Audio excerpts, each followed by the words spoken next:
Assalamualaikum warahmatullahi wabarakatuh.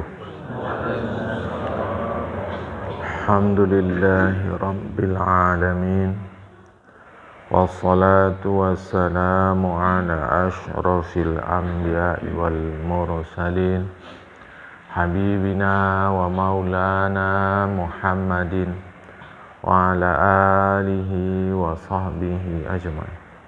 Man yahdihillahu fala mudilla lahu wa man yudlil fala hadiya lahu. Qala al-musannifu rahimahullahu ta'ala wa nafa'ana bi'ulumihi fid dharain amin. Tsumma qala bab 44. Jadi berikut ini semua serba 4 sampai berakhirnya bab ini nanti. Mengandung 37 nasihat. Dari 37 nasihat itu 8 hadis dan selebihnya adalah asar. Asar artinya yang berasal dari sahabat, bukan dari Rasulullah. Kalau yang berasal dari Rasulullah namanya hadis. Makalah yang pertama diriwayatkan daripada Rasulullah Muhammad sallallahu alaihi wasallam bahwasanya beliau berkata kepada Abu Dzar Al-Ghifari radhiyallahu anhu, berasal dari Ghifar, Bani Ghifar. Abu Dzar gelaran, panggilan. Seperti Indonesia memanggil kalau anaknya Butet, mamaknya disebut Mak Butet. Pak Ucok, padahal anaknya yang bernama Ucok. Persis seperti itu. Siapa nama lengkap Abu Dzar? Namanya adalah Jundub bin Junadah. Jadi Abu Dzar itu namanya Jundub bin Junadah. Apa kata Rasulullah? Ya Aba Dzarrin, jaddidis safinata fa innal bahra amikun. 1. Wa khudhiz zada kamilan fa innas safara ba'idun. 2. Wa khaffifil himla fa innal aqabata kaudun. Ya. 3. Wa akhlisil amala fa innan naqida basirun. 4 jamaah. 4 nasihat kepada Abu Dzar. Wahai Abu Dzar, kata Rasulullah, jaddidis safinah fa innal bahra amikun. Hai Abu Dzar, perbaharuilah perahu. Perbaharui perahu, karena sesungguhnya lautan itu dalam. Jadi perahu mesti diservis terus menerus. Sebab lautan yang akan dilalui dalam, tak bisa ditolak.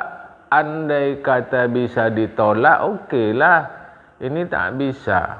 Maka servis terus menerus perahu itu. Apa maksudnya? Maksudnya baguskan niat di dalam setiap apa saja yang engkau kerjakan. Niat salah, benarkan. Sudah benar, minta sama Allah supaya niat yang benar itu lurus. Sudah lurus, supaya terus lurus. Terus begitu jamaah. Jadi mesti ada kesadaran untuk memperbaharui niat. Istilahnya dicas lah, dicas baterai itu jamaah. Repot, tapi yang dalam hidup kita repot. Repotnya bukan memperbaharui itu. Kita suka memastikan diri sudah menjadi orang baik. Ini yang repot. Kita suka memastikan diri bahwa kita sudah jadi orang baik. Lebih parah dari itu, kita memastikan orang lain masih buruk. Memang tidak kita katakan. Tidak kita katakan itu bahwa kita sudah jadi orang baik, bahwa dia tidak. Tapi coba dalam sikap hidup kita, lebih terampil mana kita mengetahui kekurangan orang atau kekurangan kita? Jujur saja Pak. Lebih terampil mana kita mengetahui kekurangan orang atau kekurangan kita? Dan lebih hebatnya masyarakat ini, panas setahun dihapus oleh hujan sehari. Gara-gara nilai setitik, rusak susu sebelah. Itu hebatnya manusia ini. Begitu dia tahu kekurangan seseorang, maka kekurangan itu seakan-akan menghapus seluruh kebaikan orang itu. Dan itu zalim. Allah sendiri tidak begitu. Allah sendiri hitung pahalanya berapa, dosanya berapa, ditimbang mana lebih banyak, nanti dimasukkan ke dalam mana yang dia lebih banyak itu. Tapi kita tidak. Oh, saya pasti baik, dia pasti tidak, kita bilang begitu. Tapi dalam perasaan kita, dalam kesadaran kita, kita yang sudah mengaji ini jangan begitu. Yang sudah mengaji ini kalau bisa dibalik, saya pasti buruk, dia pasti baik. Nah, begitu. Meskipun ya kita tetap berada pada aturan umum bahwa yang namanya manusia pasti ada buruknya. Tapi apa urusan kita untuk cari tahu keburukan orang? Bahwa nanti orang akan bantah kita. Itu supaya kita berhati-hati atas keburukan dia, jangan kena kita setuju. Tetapi kalau kita serius memastikan diri buruk untuk terus memperbaiki diri dan menghargai orang lain, maka Tuhan akan turun tangan memberitahu kita bahwa dia mengandung keburukan yang harus Anda lindungi diri Anda dari keburukan dia. Itu Tuhan langsung turun tangan dengan cara Tuhan sendiri. Ya maaf. Yang penting kita perbaguskan terus, minta sama Allah Ta'ala agar Allah perbaiki kita, agar Allah bimbing kita, agar Allah tetapkan kita di jalan lurus. Dan kita tak mau tahu kejahatan orang. Tetapi nanti ada saja cara Allah memberitahu kita, melindungi kita dari keburukan kejahatan orang lain itu. Itu keyakinan orang beriman jamaah. Maka perbaguskan supaya engkau memperoleh pahala dan selamat daripada siksa Allah Ta'ala. Tiketnya pahala, nggak ada lain. Tidak ada lain, tiketnya pahala. Telah menulis Imam Umar Al-Faruq. Umar bin Khattab. Gelar beliau diantaranya Al-Faruq. Artinya yang membedakan benar dari salah. Dia menulis kepada Abu Musa Al-Asy'ari radhiyallahu anhu. Siapa saja yang tulus niatnya, maka Allah Ta'ala akan mencukupkan apapun yang terjadi antara dia dan manusia. Inilah dan dibuka rahasia jemaah. Hidup yang cukup itu kerja Tuhan. Maka tuluskan niat, maka Tuhan akan mencukupkan hidup kita. Ada separuh orang persis seperti orang haus minum air laut. Kurang aja. Kok rasa macam ada aja yang kurang, nggak ada cukup-cukupnya jemaah. Padahal kalau kita tengok secara zahir, kita pun ingin berkehidupan seperti dia. Tapi kok dia merasa kurang? Tuluskan niat. Jadi ngaji kita ini membuka rahasia yang kita perlukan dalam hidup. Tuluskan niat, tuluskan niat. Bila niat itu tulus, Tuhan akan cukupkan. Jamaah, Allah akan cukupkan. Enggak ada rasa kurang kita.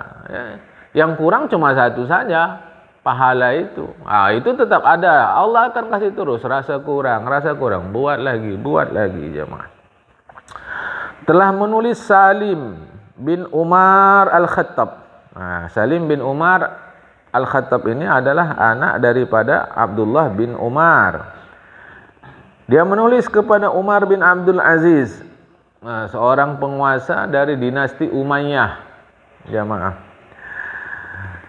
ketahuilah hai Umar, bahwasanya pertolongan Allah Ta'ala kepada hambanya seukuran niatnya.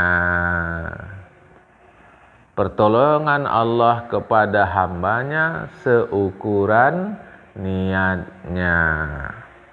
Siapa saja yang tulus niatnya, sempurnalah pertolongan Allah kepadanya.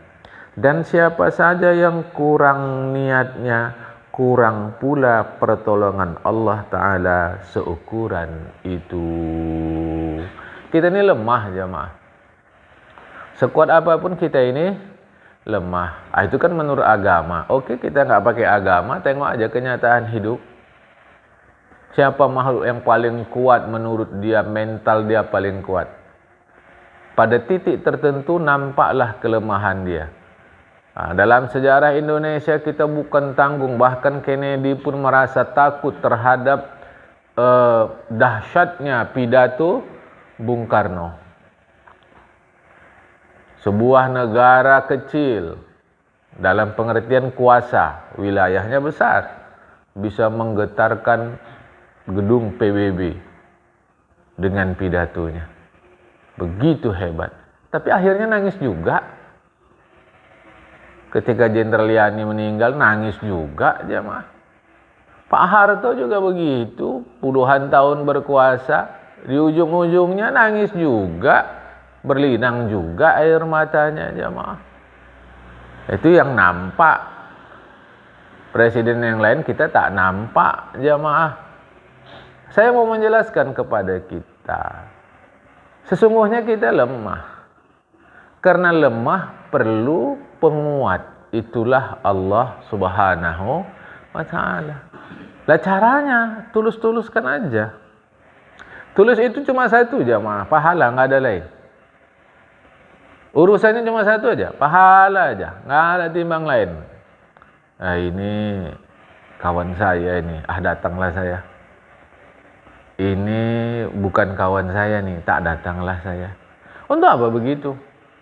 Kalau tempat yang kita datangi itu baik, menghasilkan pahala misal kata, dan itu untuk orang umum, siapapun yang menyelenggarakan, kawan tak kawan, orang sifatnya umum, kecuali undangan khusus iyalah. Yang sifatnya umum. Diumumkan cara kita dululah. Pelaksanaan maulid, pelaksanaan Isra Mi'raj kan sifatnya umum. Biasanya itu pakai teratak, siapa aja boleh datang. Lah asal kita yakin datang ke situ dapat pahala, ya udah pergi. Apa masalah dia jemaah? Ini kelompok saya nih, datanglah. Ini bukan kelompok saya, tak datang, rugi jemaah. Kan? Pahala itu begitu. Jadi pertolongan Allah datang sesuai dengan ketulusan niat. Jadi sesuai dengan ketulusan niat. Makin tulus niat kita, makin datang pertolongan Allah Ta'ala. Saya tulus nih supaya datang pertolongan Allah. Keliru. Jadi seakan-akan kita bahasa saya berikut terlampau keras ya. Seakan-akan kita mau menguji Allah Ta'ala jadinya. Datang nggak pertolongan Allah? Kan tak betul juga lah begitu. Tulus-tuluskan aja jemaah. Mustahil Allah Ta'ala menyelisihi janjinya. Ya, Yang kedua, wa khudhiz zada kamilan fa innas safara ba'idun. Dan siapkanlah bekal selengkapnya, karena sesungguhnya perjalanan akhirat itu jauh dalam keadaan sangat melelahkan. Bekal disiapkan, jemaah. Yang penting-penting, yang enggak penting enggak usah dibawa. Bekal disiapkan, jalan jauh. Tak ada, ini cuma satu aja nih. Kalau kita serapkan cakap Rasulullah itu tetap pahala. Itulah bekal yang mau dibawa. Yang lain tinggal. Udah berkali-kali kita ngaji jamaah. Semua yang lain tinggal. Keluarga tinggal, harta tinggal. Nah, kalau hadis Rasulullah yang dibawa hanya amal ibadah. Amal ibadah itu kalau kita peraskan cuma satu, yaitu pahala daripada Allah Subhanahu wa taala. Nanti ada yang bantah. Ridho Allah, kita kata, adakah Allah Ta'ala memberi pahala kepada orang yang tidak dia ridhoi? Ada ayat Al-Quran, Bismillahirrahmanirrahim, radhiyallahu anhum wa radu anhu. Allah rela kepada mereka, mereka pun rela pada Allah. Orang yang Allah relakan, Allah kasih pahala. Jemaah. Ya. Jadi perjalanan jauh, orang mau jalan jauh, siapkan bekal. Jangan di tengah jalan nanti, ya ini kurang, ya ini. Itu payah. Ya kalau sekedar Medan Belawan ke Medan sana, di tengah jalan masih banyak kedai. Kalau lebih keluar kota sana, yang susah awak mencari kedainya, mencari katalah toko atau apalah aja, makan repot. Maka siapkan bekal. Ya. Wa khafifil himlah, ringankan barang bawaan dunia. Ya, ringankan barang bawaan dunia. Fa innal aqabata ka'ud, karena sesungguhnya mendaki bukit itu berat. Orang mau daki, yang dibawa yang penting-penting. Yang enggak penting jangan dibawa. Ya saya kan enggak pernah mendaki. Masa tunggu mendaki dulu baru ngerti? Masa dokter sakit dulu baru ngerti ngobati? Kan enggak. Kalau sempat sakit dulu barulah dokter bisa ngobati, betapa repotnya, betapa sikitnya dokter. Betapa tak bisalah dia ngobati kita, tunggu sakit dulu dia. Tidak, itulah ibrah orang berakal. Jadi pendaki-pendaki itu yang dibawa itu yang penting-penting persis seperti di atas tadi, supaya beban jangan berat. Segala perkara akhirat diserupakan dengan laut yang dalam. Iya. Laut itu makin ke dalam, makin kuat gelombangnya. Jangan dikira kalau makin ke dalam jemaah, gelombang laut itu makin pelan, makin kuat. Kan? Apalagi daya tolaknya. Perkara akhirat diserupakan Rasulullah dengan laut yang dalam. Dan perjalanannya yang jauh, dan bukit yang berat didaki karena banyak huru haranya. Jauh perjalanannya itu. Sesungguhnya akhirat banding dunia. Dunia ini sekejap. Tapi disebut jauh karena kita menghadapi cobaan iman berbagai-bagai selama hidup di dunia ini. Jemaah, banyak sekali. Yang kadang cobaan itu bukan karena kita yang buat, tidak. Datang dari lingkungan. Jemaah, datang dari macam-macam, menggoda, merusak iman kita. Ini dah 2023. Masa HP kok nggak ganti? Tengok tuh. Sekedar itu aja ucapan dia. Masa HP kok nggak ganti? Kan udah 4 tahun. Kita pun pikir, iya juga, malu juga awak. Aja dah. Mulai ganggu pikiran. Jemaah, ganggu kan? Sekedar itu. Ya dalam umur kita lah, berapa puluh tahun kita dalam dunia ini, sesungguhnya sebentar berbanding akhirat. Hanya kita menghadapi cobaan. Cobaan berikutnya ketika sakaratul maut.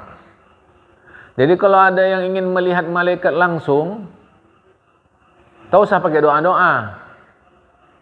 Tunggu aja waktu sakaratul maut. Awak pinginlah jumpa malaikat. Macam mana caranya? Tunggu sakaratul maut. Jumpalah itu jemaah. Iblis pun nampaklah itu nanti. Seperti yang disebut oleh Rasulullah. Kan? Itu berat. Dan itu sudah bahagian akhirat. Dalam kubur juga berat. Itu sudah bahagian akhirat. Bangkit nanti kita akan melewati lebih kurang 50 halte. Itu juga berat. Jamaah berpuluh-puluh tahun di satu halte. Sedangkan surga di depan kita, neraka di depan kita. Terbayang, terkenang kita apa yang sudah kita buat meragukan kita untuk masuk ke dalam surga. Tapi siapa yang mau masuk ke dalam neraka? Itulah kita hundang-handing ke sana kemari, dari Nabi Adam kita datangi, Nabi Nuh kita datangi, Nabi Ibrahim kita datangi, Nabi Isa kita datangi, akhirnya Nabi Muhammad SAW. Dalam keadaan keinginan agar tidak masuk ke dalam neraka. Dan itu berat. Karena itu jangan diperberat dengan beban dunia yang tidak perlu. Tidak perlu. Apa yang kita tak perlu? Dosa itu tak perlu. Maka jangan dibebani. Kalau gitu harta saya ini dunia semua. Keluarkan. Kasih aku mau. Ya, terus terang saya bilang, aku mau. Kalau ada yang berpaham gitu. Makanya harta kita itu, ilmu kita, pengalaman kita, jabatan kita, kemasyhuran kita tetap melulu untuk menghasilkan pahala. Ini aja pun dah cukup lah. Keliru. Jemaah. Keliru. Ini aja pun dah cukup kata kita, misal kata keliru jemaah, ya. Di mana letak kelirunya? Itu sama dengan pertanyaan, ini aja uang saya udah cukup lah. Kan keliru. Padahal bisa nambah. Uang kita sudah ada, bisa nambah. Tapi kita bilang, ini aja udah cukup lah. Kan keliru. Orang bisa ditambah uang banyak lagi, kenapa harus ini saja udah cukup?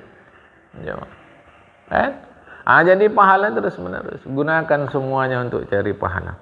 Wa akhlisil amala fa innan naqida basir. Tuluskanlah amal perbuatan, karena sesungguhnya peneliti, yaitu penguji yang dapat memisahkan yang baik dari yang buruk, dialah Allah Ta'ala, basirun, maha melihat, yaitu memperhatikan dan mengawasi seluruh keadaan. Tuluskan amal. Tetap saja tuluskan amal itu pahala, tak boleh ada yang lain. Tak boleh jemaah. Nah, kalaupun ada yang lain, itu adalah efek samping. Seperti rajin kita berpuasa, dapat sehat. Tetapi jangan sehat itu yang diniatkan. Yang diniatkan adalah pahalanya. Sehat efek samping jemaah. Apalagi rajinkan ibadah yang sifatnya gerak badan. Itu kalau betul jamaah, badan bisa segar. Tapi jangan itu diniatkan. Niatkan adalah ibadahnya. Tak boleh. Apapun ceritanya, tidak boleh niat kita berubah kecuali karena Allah.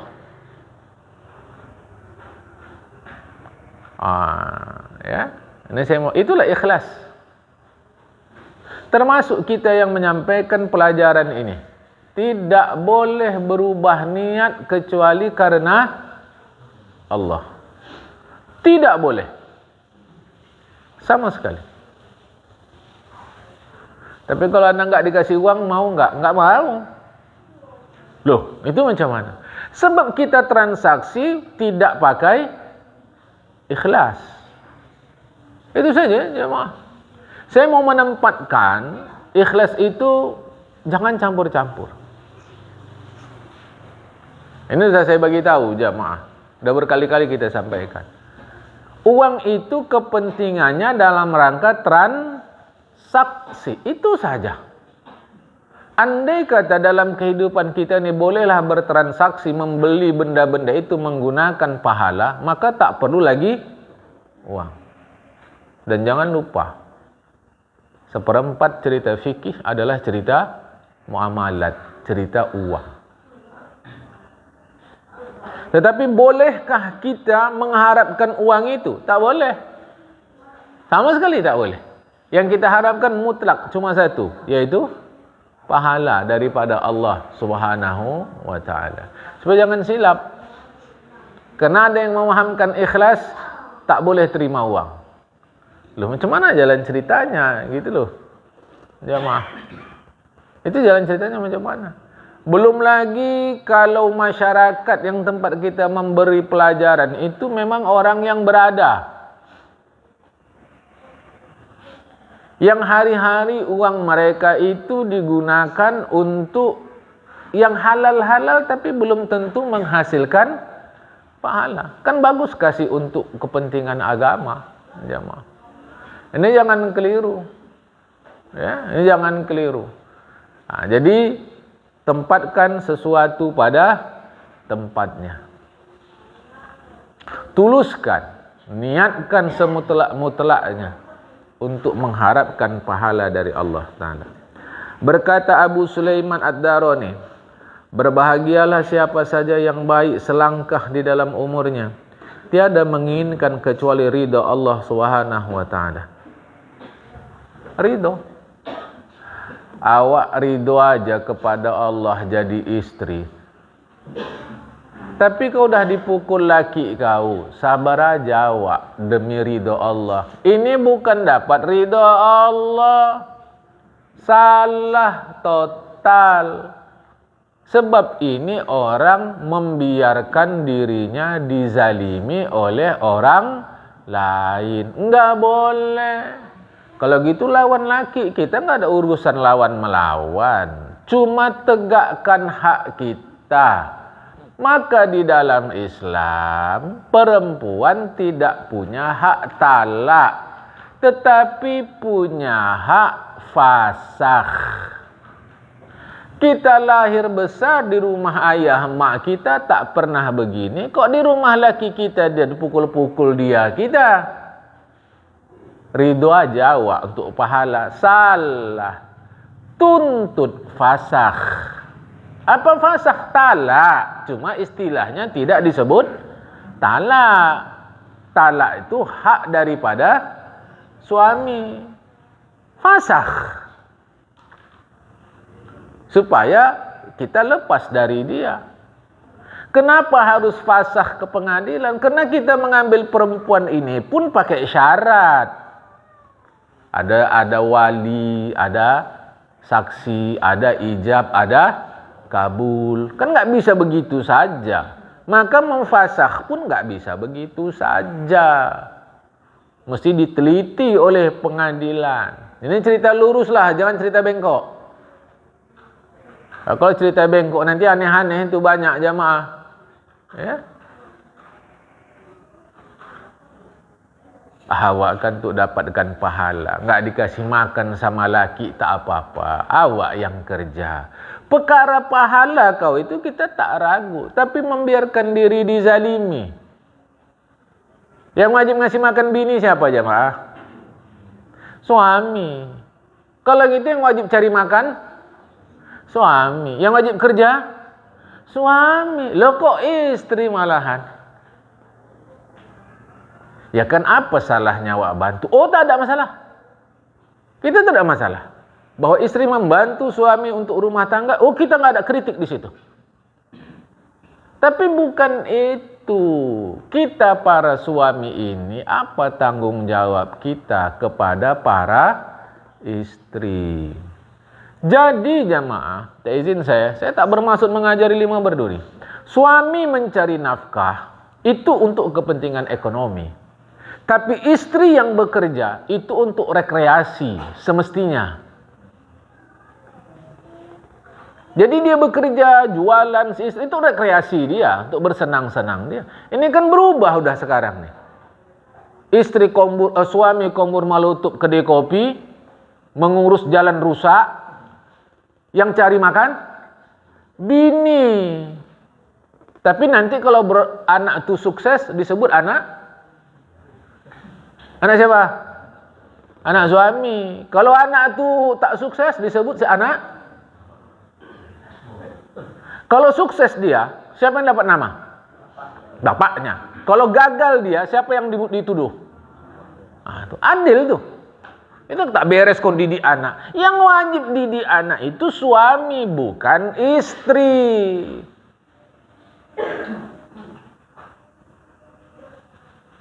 Jamaah yang dikasih Allah Ta'ala, tulus ya tulus para istri. Tapi kenapa kita mau membiarkan diri dizalimi oleh para suami? Bukan aku memprovokasi untuk memfasakh rumah tangga, tidak. Tetapi mengapa kita nih membiarkan diri begitu? Coba dulu jamaah. Jadi bedakan tulus itu dari hukum syariat. Tulus itu hukum hati. Hukum syariat itu halal, haram, wajib, sunat, makruh. Hukum transaksi ada di dalamnya. Parah kali kau nggak mau bantu cari makan awak pula. Ini kan untuk rumah kita. Lah, saya bantu. Tapi ada dua ketentuannya. Kalau saya bantu, gaji saya berapa? Baiklah, kalau nggak digaji, jam kerja saya berapa? Masa saya judulnya membantu suami untuk rumah tangga, tapi jam kerja saya lebih tinggi dari suami? Lebih lama dari suami? Itu macam mana jalan ceritanya? Ini kalau ikutkan Islam. Tapi itu tadilah, kita ini ikutkan agama separuh-separuh. Nah, ya tak mau kita. Kesudahan asyik ngutuk aja. Suntuk kali awak Ustaz nengok laki awak. Malas sekali dia kerja, kata awak. Ini kena kita juga. Jadi bedakan tulus tu jamaah. Tulus tu hukum hati. Hukum syariat tak boleh ditabrak. Ini harus faham-fahamlah kita. Kenapa banyak yang salah konsep ikhlas ini? Orang yang ikhlas waktu mengisi pengajian, mengisi pelajaran, memberi ceramah di majlis-majlis pengajian tidak boleh terima duit. Kalau terima duit berarti tidak ikhlas. Loh, di mana jalan ceritanya? Baiklah kalau begitu. Jadi macam mana supaya kita bisa memenuhi kehidupan kita? Kerja, baiklah. Akibatnya ustaz-ustaz kerja. Kapan dia lagi membahas kitab untuk memberi pelajaran bagi kita? Saya berpikir luas dulu jamaah. Bekerjalah dia. Itu contohnya. Ulama-ulama tempo dulu. Ulama tempo dulu anak sekolahnya nggak bayar. Kecuali orang kaya-kaya. Orang kaya-kaya bayar jamaah. Ulama tempo dulu kesana kemari naik unta. Untanya ada, nggak pakai handphone. Lah sekarang macam mana? Listrik lambat sikit, belum bayar kok. Katakan gitu bunyinya. Token rumah kita macam mana bunyinya? Tutut. Kalau rumah saya bunyinya tot kau belum bayar, kata dia. Nah, oh nantilah saya bayar pakai ikhlas. Macam gitu. Ya jamaah. Maksud saya luaskan dalam cara kita berfaham itu. Namun tak boleh diubah. Tak boleh diubah. Niat mesti mengharap pahala kepada Allah Subhanahu wa Ta'ala. Ada dapat sehat sebab kita puasa, itu efek samping. Tak boleh niat kita berpuasa mengharap badan sehat. Itu efek samping. Dengan kita rajin ibadah, misalnya kata solat seterusnya, badan jadi sehat, gerak jadi bagus. Itu efek samping. Yang semula pastinya adalah ibadah kepada Allah Ta'ala. Jangan salah-salah jemaah. Jangan salah-salah. Dah. Dasar ucapan beliau yaitu Syekh Abu Sulaiman Ad-Darani adalah sabda Rasulullah juga kepada Muaz. Akhlisil amala yazika minhul kalil. Tuluskanlah amal perbuatan, niscaya mencukupkanmu yang sedikit. Kalau tulus dia jamaah, sikit pun amal itu cukup. Inilah dalam Islam. Islam itu lebih menekankan mutu daripada banyak tapi menyemak. Banyak dia tapi menyemak bagaikan buih di lautan. Sikit tapi berkualitas bagus dia. Itu yang dipilih dalam agama. Makanya amal itu walau sedikit, kalau tulus dia berkualitas, bermutu jamaah, daripada banyak tapi menyemak. Oke lah. Berapa harga durian nih? Mahal kali, sekian ratus ribu katanya, sebiji. Daripada beli sini mending beli tempat lain lah yang harga 30.000 ya. Bisa dapat banyak awak katanya. Tapi dia lupa, yang banyak tadi satu mengkal, satu dah kelewatan masak, jadi pekasam. Tahu pekasam? Jangan bilang tempoyak, tempat kita bukan tempoyak, tempat kita pekasam. Yang satu ada pula nambah warga, ulat. Yang satu tak. Tapi yang sebiji harga ratus ribu tadi, waktu makannya awak, kuping awak pun tak nampak lagi jemaah. Sedap bukan tanggung. Coba. Saya harus bagi tahu jemaah, karena yang kita sampai kita amalkan. Kami ini orang miskin, titik. Terus terang aku bilang, aku udah pernah bilang sama kita, kami makan daging itu nunggu kurban dulu. Nunggu kurban, itu pun kalau dapat. Kalau panitia ingat.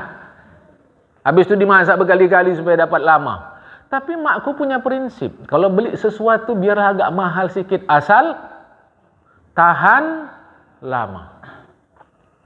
Itu sejak kami kecil jamaah.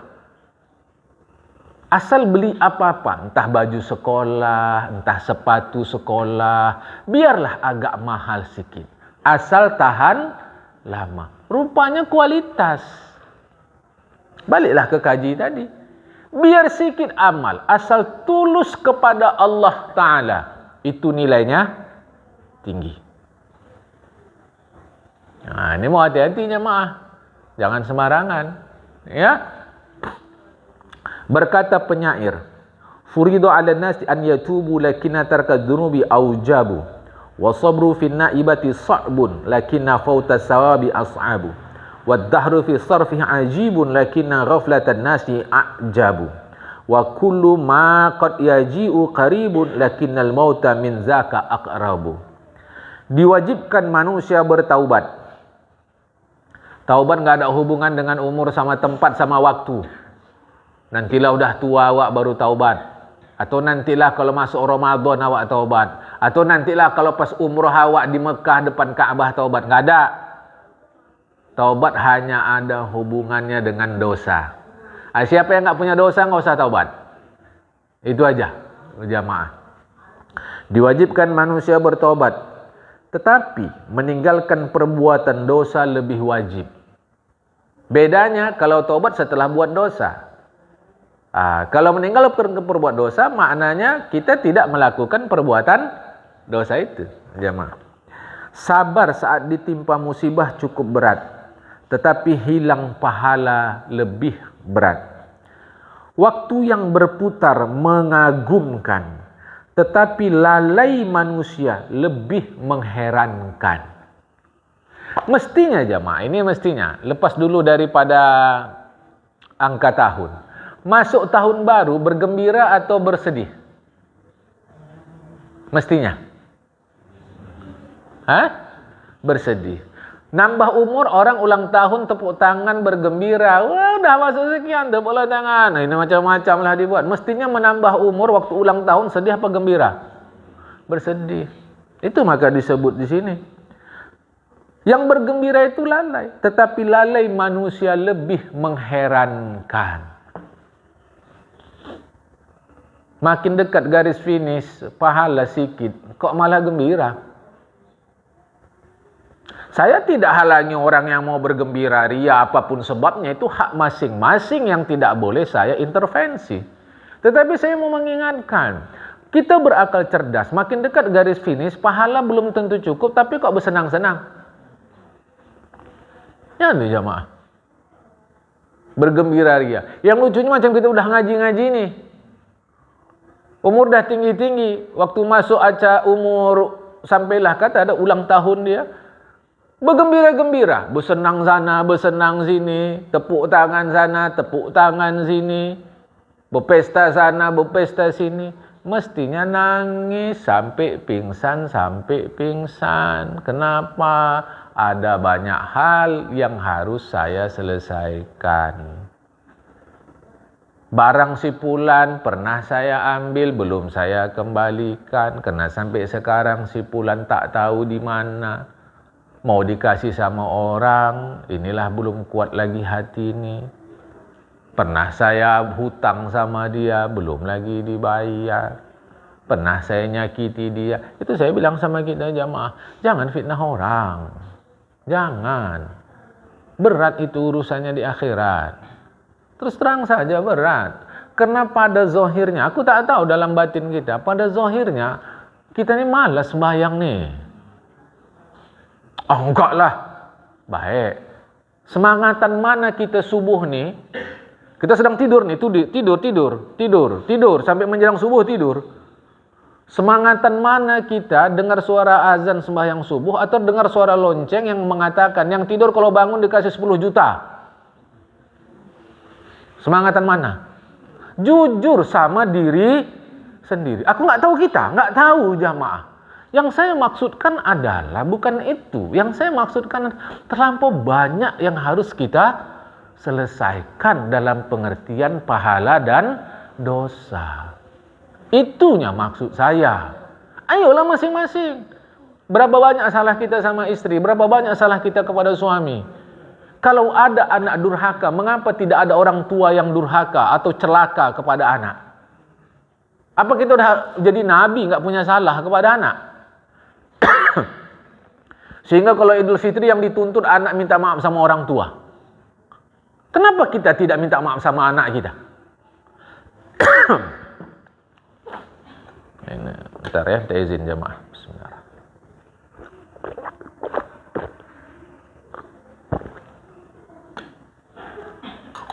Nuntut aja kita. Ini Idul Fitri kalian nggak datang ke rumah anak, nggak tahu sopan santun. Kenapa tidak orang tua coba datang ke tempat anak? Apa semua hak anak kita sudah kita penuhi? Ayo, minta izin para orang tua sekalian. Apa semua hak anak kita sudah kita penuhi? Tanda anak itu nyaman sama orang tuanya, betah dia di rumah. Nah, kadang-kadang anak kita itulah marah kita. Kalau kawannya manggil, cepat kali dia. Tapi kalau awak, lo coba tanya sama kita, kenapa kalau kawannya manggil dia cepat, kalau kita tidak? Coba aja maaf. Sampai keluar itu ungkapan dalam bahasa Arab. Baiti jannati. Rumahku adalah surgaku. Maka betah dia rumah. Ini nggak betah, istri tak betah di rumah, suami tak betah di rumah, anak tak betah di rumah, jual aja rumah itu dah. Kalau begitu kan berarti baiti nari, rumahku, nerakaku. Panas Ustaz, panas itu kan hawa luar, kalau hati dalam dingin. Jamaah, maksud saya apa? Saya tak larang orang, saya tak berani melarang orang. Kami mau ulang tahun buat pesta, ini ulang tahun kelahiran ayah kami, mak kami, udah 60 tahun umurnya, kami buat senang, apa masalah? Oh, saya nggak berani larang, sama sekali. Cuma saya mengingatkan, adakah orang berakal pantas bergembira ria, padahal garis finish semakin dekat, sementara pahala belum tentu banyak. Dosa nggak berketentuan, bahkan sedang sembahyang pun buat dosa dia. Cemana sedang sembahyang buat dosa? Sembahyang dia. Si Fulan imam, bacaan betul, cuma suara tak enak. Macam tak ada lagi imam masjid ni pun. Dalam hati dia. Macam tak ada lagi imam masjid ni. Pening kepala awak. Dah tua suara pun tak betul. Coba dulu. Coba aja mah. Dalam sembahyang pun buat dosa. Dalam ngaji gini pun buat dosa nih. Dalam ngaji gini, cemana? Kodenya kawan sebelah. Rupanya kawan yang ditunjuknya ngantuk. Lah, sedangkan ustaznya nggak ada masalah, kok kau pula masalah? Itu kan ghibah tuh. Ghibah dengan isyarat.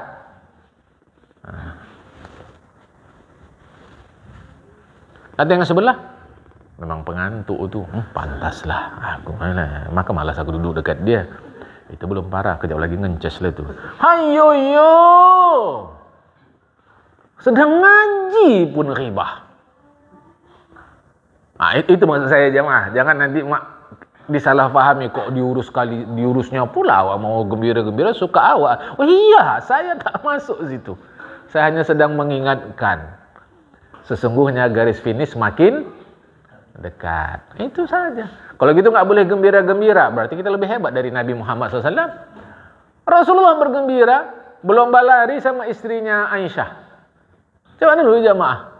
Yang saya maksud bukan itu. Jangan sempat kita lalai dari menghasilkan pahala. Itunya, intinya.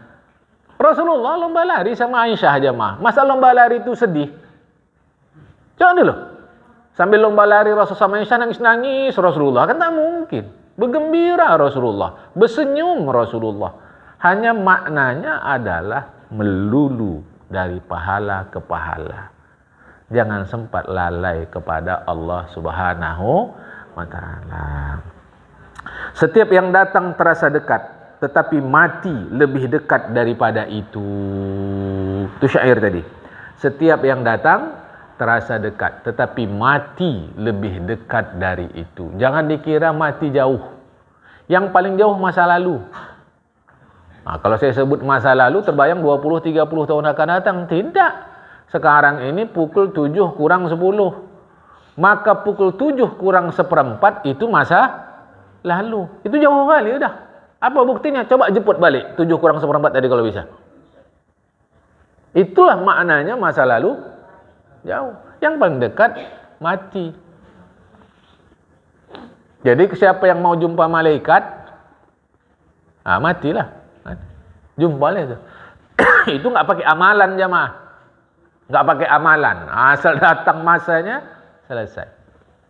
Yang paling dekat mati, yang paling jauh masa lalu.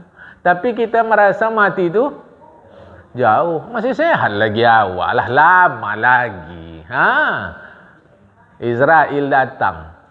Lama apa jemaah? Israel tak tahu-tahu tu siapa yang bakal dijemput. Selesai. Awak yang sakit parah, yang sehat tu yang mati. Awak pun heran, ya. Semalam dia nengok aku sakit, dia yang mati. Apa silap Israel ni, kata awak. Tak ada silap-silap jemaah. Memang begitu. Mati tak ada hubungan dengan sehat, dengan sakit, dengan tua, dengan muda, dengan pahala, dengan dosa, dengan muslim, dengan non-muslim. Tak ada hubungan sama sekali. Mati ada hubungan cuma dengan satu aja. Perintah Allah. Titik. Kalau kata Allah kepada Israel cabut, cabut. Selesai. Kalau tidak, tidak. Ya, tapi kan awak mesti jaga kesehatan. Itu janganlah dibantah lagi saya. Anak PAUD pun ngerti kalau itu. Anak PAUD. Apalagi anak BUUD. Ngertilah itu jaga kesehatan. Jangan saya dibantah pula. Itu amanah Allah Ta'ala. Masa kita tak jaga kesehatan? Allah tak sehat pun awak kalau datang dasar tak matinya itu. Memang engkau minum racun 3 ton pun kalau tak mati kata Allah Ta'ala. Itu masalahnya. Inilah salah kaji itu. Ini salah kaji itu jamaah. Itu buktinya waktu Tampo Mas tenggelam dulu. Ingat Tampo Mas. Dari Belawan berangkatnya itu dekat rumahku. Jamaah. Waktu itu katanya banyak yang mati tapi ada bayi yang tidak mati. Cerita terserahlah. Itu hal yang biasa jemaah. Kuasa Allah Ta'ala.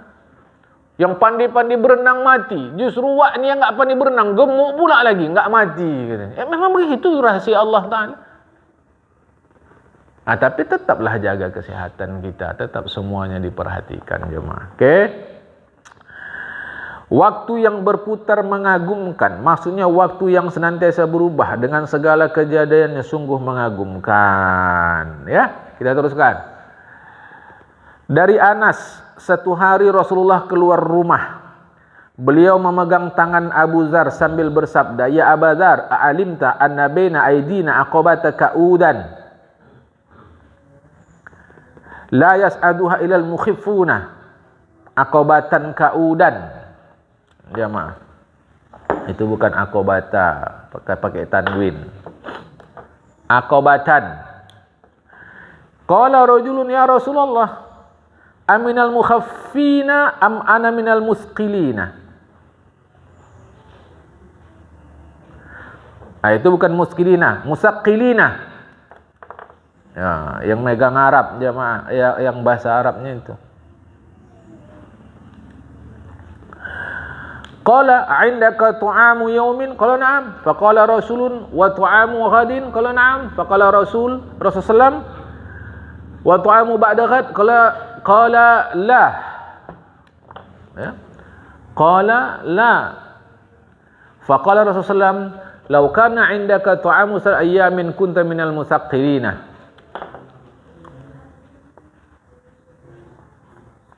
Ini hati-hati nih bagian akhir pagi ini jemaah. Artinya, hai Abu Dzar, tahukah kamu bahwasanya di hadapan kita ada bukit yang sulit didaki kecuali oleh orang-orang yang ringan?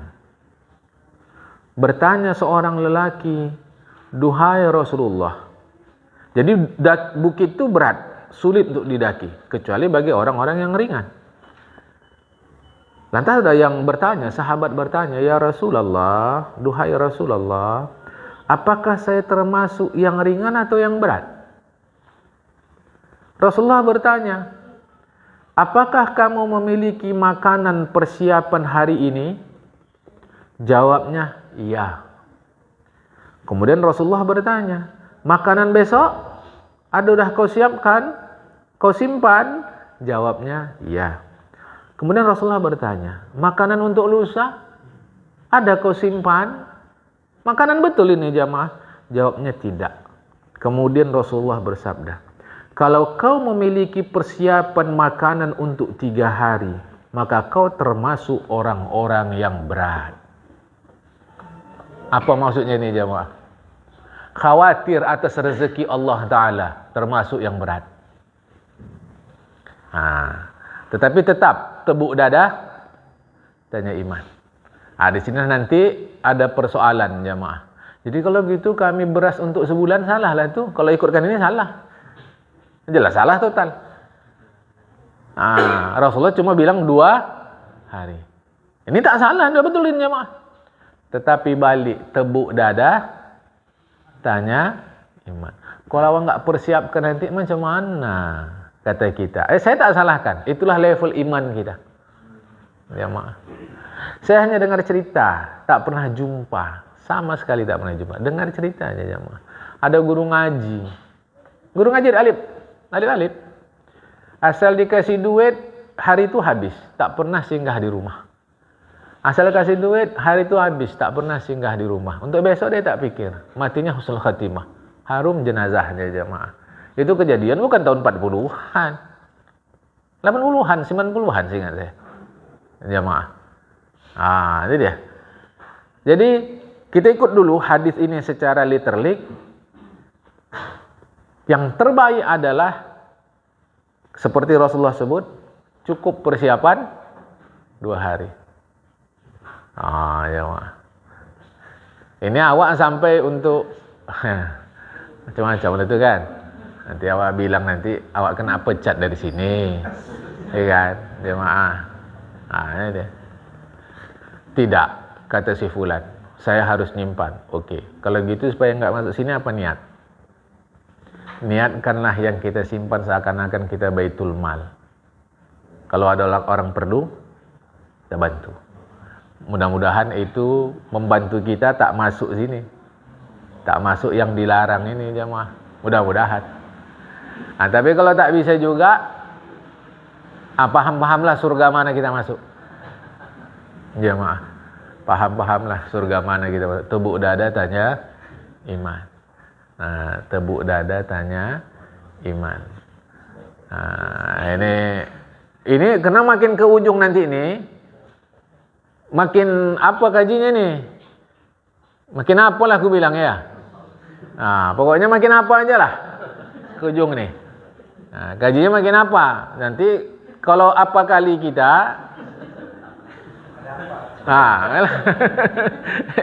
ini makin ke ujung. Jadi mau hati-hati jemaah. Kan? Mau hati-hati. Tetap saja saya mau sampaikan sama kita pahala tadi, tak ada lain. Pahala. Oke, sekarang kita nggak pakai agama. Ngajinya nggak pakai agama. Pakai akal aja. Nggak pakai agama berikutnya. Pakai akal aja jemaah. Saya kaya. Saudara kita ini kaya. Orang tua ini kita kaya. Amang kita kaya. Oke, kita tinggal di satu perkampungan namanya Musalla Al-Muhyad. Isi perkampungan ini 100 orang. Yang kaya paling maksimal 20 orang. Ya, walaupun saya sebut musalla tadi ini, tapi cara nalarnya nggak pakai agama nih, pakai pikir aja. Dari 100 orang itu yang kaya paling banyak 20 orang. Oke. Seandainya yang 20 orang tidak menyimpan, tapi dikasihnya kepada yang 80 orang, masih ada lagi orang miskin? Jawab jamaah. Masih ada lagi orang miskin? Tidak ada. Itulah kelebihannya kalau kita membantu orang. Maka Syekh Mutawalli Asy'arawi mengatakan, kalau di daerah orang Islam ada yang kaya tapi ada yang miskin, mesti yang kayanya zalim. Itu Syekh Mutawalli Asy'arawi, seorang ulama daripada Mesir yang tidak punya gelar doktor. Tetapi tidak ada ulama, ketika ada seorang ulama solih, alim di Mesir ditanya, doktor dia. Ditanya orang, mengapa Syekh Mutawalli Asy'arawi tidak ada gelar doktornya? Apa jawaban si ulama tadi? Siapa yang ilmunya melebihi ilmu beliau sehingga bisa menguji ilmu beliau? Wah, ini jemaah. Itu dia. Kan? Ini supaya paham. Itu beliau sampaikan. Syekh Mutawalli Asy'arawi katakan begitu. Ya kalau di daerah orang Islam ada yang kaya tapi masih ada yang miskin, yang kayanya zalim. Sama macam tadi lah. Di perkampungan ada 100 orang. Katalah maksimal yang kaya 20 orang. Kalau yang kaya ini tidak menyimpan harta dia, tapi membantu yang 80 orang. Ada nggak miskin? Nggak ada. Memang yang miskin nggak jadi kaya, tapi makmur. Dia nggak mikir lagi makan apa besok. Makan apa nggak besok. Karena ada kita ini makan apa nggak besok. Tak ada nih. Ada yang besok makan apa? Udah naik nih sedikit. Udah naik nih. Besok makan apa? Ada yang lebih naik lagi. Besok kita makan di mana? Yang lebih parah keempat. Besok siapa kita makan? Karena ada begitu hidup nih jemaah. Makan nyawa demi dia kaya. Coba dulu. Inilah dia nih hadis Rasulullah. Tapi kalau belum sampai kita kepada level ini, jangan coba-coba. Nanti berat sendiri, suntuk sendiri jemaah. Rasul kata akhirat itu berat untuk ke sana. Ada yang berat, ada yang ringan. Aku masuk berapa ringan? Untuk makan besok, untuk makan hari ini ada kau? Ada. Untuk makan besok ada? Ada. Bahkan besoknya lagi? Tak ada. Masuk kau ringan. Yang dimaksud oleh Rasulullah adalah pertanggung jawaban. Berat jemaah. Boleh paham nih? Oke. Takutku minggu depan tak datang lagi ngaji ni. Ya. Payah nih ngaji ni.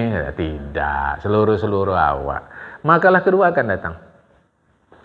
Ada 4 yang baik, tapi ada 4 yang lebih baik. Ada 4 yang buruk, tapi ada 4 yang lebih buruk. Itu akan datang insyaAllah. Hari Ahad akan datang. Pagi ini sampai sini. Wallahu muwaffiq ila aqwamit thoriq. Assalamualaikum warahmatullahi wabarakatuh.